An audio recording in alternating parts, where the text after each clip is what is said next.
এই ছোট্টখাট্ট একটা জায়গার মধ্যে দেখুন কত রকমের সবজি এইখানে আছে। একটা পরিবার চালানোর জন্য যথেষ্ট শাকসবজি এখানে উৎপাদন করা হয়।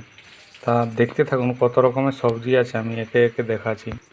এটা দেখুন একটা কলমি শাক যেটা বলা হয়, মানে এটা বেশি জলাশয় জায়গায় থাকে সেই একটা শাক। এই দেখুন তার সাইডে একটা বাগুন গাছ আছে, 3-4টা বাগুন গাছ আছে, যাতে করে একটা পরিবার চলার জন্য 4টা বাগুন গাছ যথেষ্ট।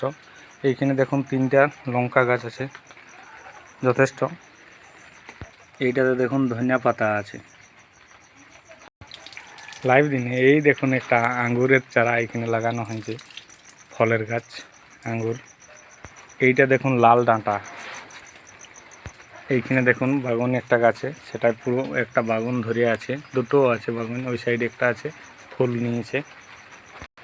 এই জায়গাতে দেখুন একটা টমেটোর গাছ আছে, যেটা আমরা বিলাতি বলি। এই দেখুন এটা হচ্ছে একটা রমা গাছের লত যেটা, আর এটা হচ্ছে ডিংলার একটা গাছ লত।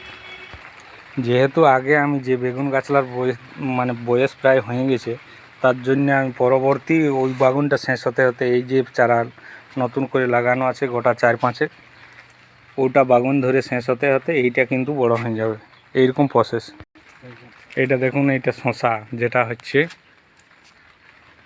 মানে ক্ষীরা যেটা বলা হয়, দেশি শশা। এই জায়গাটার মধ্যে দেখুন যেটা একটা ভেন্ডি গাছ বলা হয়, সেই ভেন্ডি আছে এইখানে। বড় আকার একটা ফলের গাছ যেটা হচ্ছে পেয়ারা, আঞ্জির। এই দেখুন গাছটা খুব ছোট, কিন্তু এই ছোট অবস্থায় ফল ফুল সব চলে এসেছে। দেখুন প্রচুর পরিমাণে ফল ধরেছে।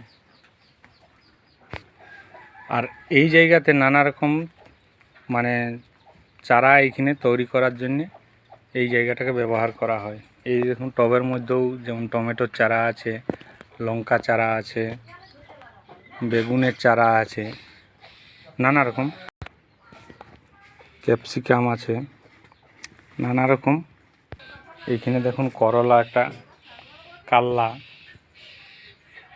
কাল্লা গাছ আছে, যেটাতেই তো দেখুন ফল আসছে ছোট ছোট।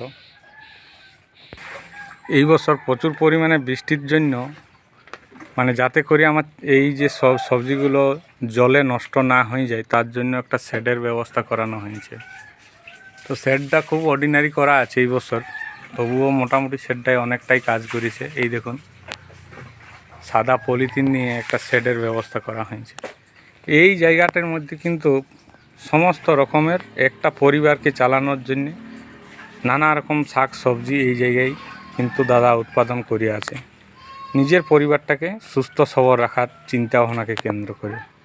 তো যাই হোক, প্রত্যেকটা মানে পরিবারের মধ্যে, প্রত্যেকটা মানুষের মানে গার্জেনের মধ্যে এই চিন্তাভাবনাটা আগামী দিনে থাকা, আমি বলবো খুবই এটা উপকারে লাগবে প্রত্যেকের। কারণ নিজের পরিবারটাকে নিজেই সচেতন হতে হবে। কেউ কিন্তু আপনার পরিবারের জন্য চিন্তা কেউ করবে না। কারণ দেখবেন মার্কেটে যে বেগুনগুলো বিক্রি করতে নিয়ে আসে, সেই বেগুনগুলোতে প্রচুর পরিমাণে কীটনাশক ব্যবহার করা থাকে। দেখবেন কীটনাশক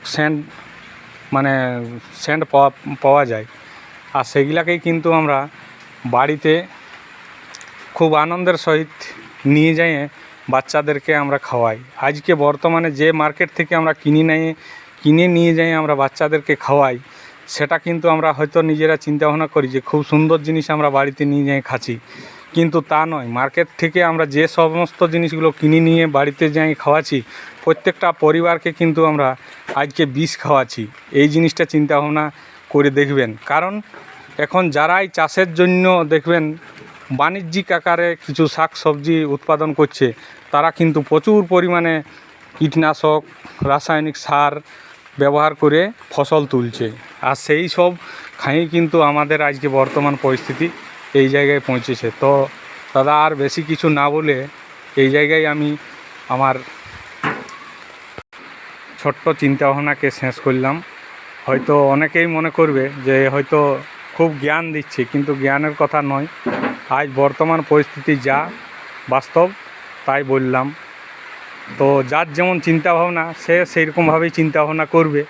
হয়তো যারা খারাপ চোখে দেখবে তারা বলবে যে হয়তো জ্ঞান দিছে, আর যারা ভালো চোখে আমাকে দেখবে তারা হয়তো বলবে যে না, ছেলেটা খুব সুন্দর কথাগুলোই বলেছে। তো যার যেমন চিন্তা তার তেমন চিন্তা ভাবনা থাকবে। সবাইকে নমস্কার।